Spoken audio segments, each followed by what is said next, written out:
धर्म का निर्माण करना। हम लोग ऐसे एक निश्चित रोगों से, दुखों से, दरिद्रताओं से, निराशाओं से, कुंठाओं से घिरे हुए जीवन को जी रहे। मैं भी एक अनपढ़ माँ बाप के घर में पैदा हुआ हूँ। 8वीं कक्षा तक सामान्य गवर्नमेंट स्कूल में पढ़ा हूँ और उसके बाद गुरुकुल में पढ़ा हूँ, निदान दबाव संघर्ष चुनौतियों के बीच में। और वहां से पढ़ करके मेरे भीतर एक संकल्प जगा कि मुझे इस जीवन को संसार की सामान्य भौतिक सुख समृद्धियों के लिए नहीं जीना और विलासिता के लिए जीवन को नहीं जीना, मुझे ऋषि दयानंद का शिष्य होकर के जीना है, वेदों का अनुगामी होकर के जीना।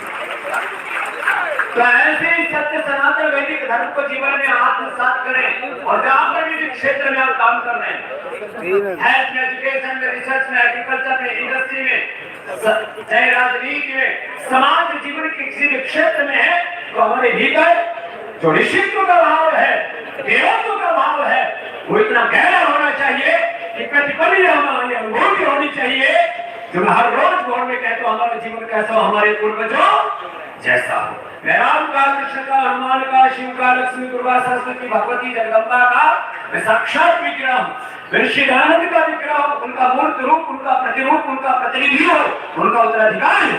और इस संकल्प के साथ जो मेरा उत्तरदायित्व है उसका मुझे निर्वहन करना है और उसमें अपने पूरे जीवन को तबाह किया 18-18, 20-20 घंटे अखंड प्रचंड पुरुषार्थ करना है, ये हमारा संकल्प होना चाहिए।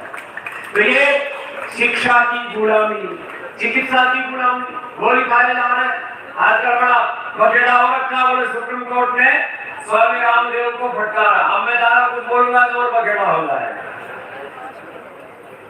इस देश में गुलामी के वक्त के बने हुए गुलामी के कानून अभी भी बदस्तूर चल रहे हैं। 1940 में बना दिया, बड़े बीपी, ये शुगर, ये मोटापा, ये बांझपन, ये तमाम तरह की जो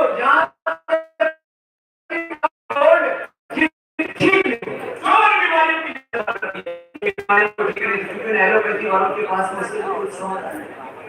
और उसी क्योंकि योग से, आयुर्वेद से, सनातन धर्म से नेहरू जी नफरत किया करते थे, उसी कानून को वापस टीप दिया, उसको जो का तो वापस थोप दिया हिंदुस्तान पर 1954 में। अब ये drug and magic remedy act को बदलवाने का काम भी स्वामी रामदेव करेगा। अगर हमको फटकारते ललकारते, अरे हम किसी ज्यादा बोलते मामला को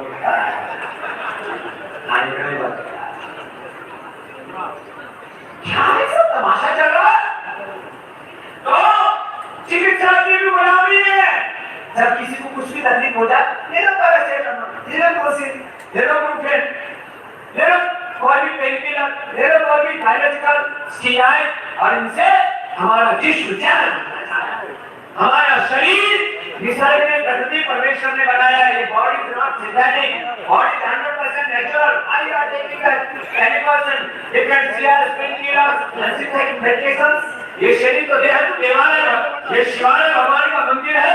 ये शिक्षा की गुलामी, ये चिकित्सा की गुलामी, ये वैचारिक सांस्कृतिक गुलामी, जो भी अच्छा है पश्चिम से आया और जो भी घटिया है हमारा, महर्षि दयानंद ने इस बात को नकारा।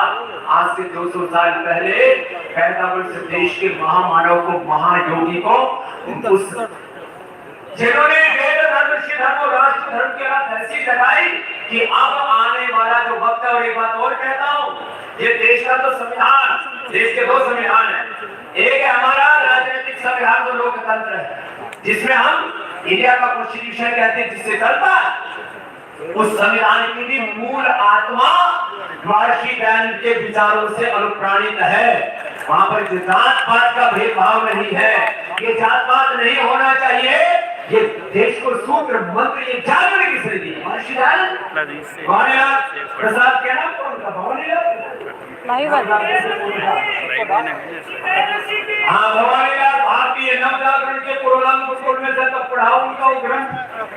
इस देश को छुआछूत, जात पात, भेदभाव, ऊंच नीच, ये सब नहीं होना चाहिए इस देश में।